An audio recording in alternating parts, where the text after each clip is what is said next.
The much-awaited event kicked off in tune with the auspicious nature of the occasion, the founding of the alliance turning gold.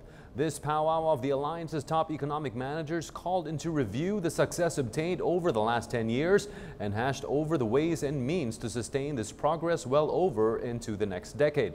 Other talking points taken in today's major gathering in this report from Alan Francisco. ASEAN member countries have welcomed the first day of the 49th Association of Southeast Asian Nations or ASEAN Economic Ministers meeting and related meetings. According to the Department of Trade and Industry Undersecretary Severino Rodolfo, the delegates have discussed important matters which are also being raised by the Philippines as the chairman of ASEAN 2017. It includes the study about the success stories of the region in the past years, which can also be used until 2025. The 49th ASEAN Economic Ministers meeting and related meetings, which officially opened, as I mentioned, on September 7, provided a strategic platform for the Philippines to advance its economic interests and advocacies in ASEAN.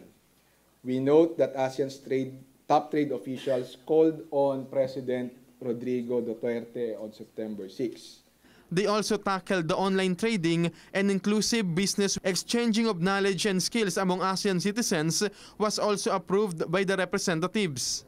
ASEAN also welcomed the progress made in the negotiations for the ASEAN Trade in Services Agreement, or the ATISA, and look forward to its substantial conclusion by end 2017, as well as the implementation of the full and comprehensive country visit in the Philippines in October 2017. Rodolfo says they will strengthen the women empowerment and labor sector, and they also agreed to have science and technology ministers in the region. Conservation of the environment should not also be set aside. The ministers also complimented the launching of ASEAN Roll-On Roll-Off with Davao, General Santos, and Bitong, Indonesia routes.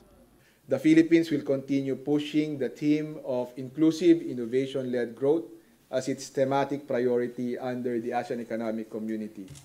Meanwhile, the meeting will continue until September 11, and the ASEAN delegates are expecting for the positive and productive outcomes. Alan Francisco for The Nation.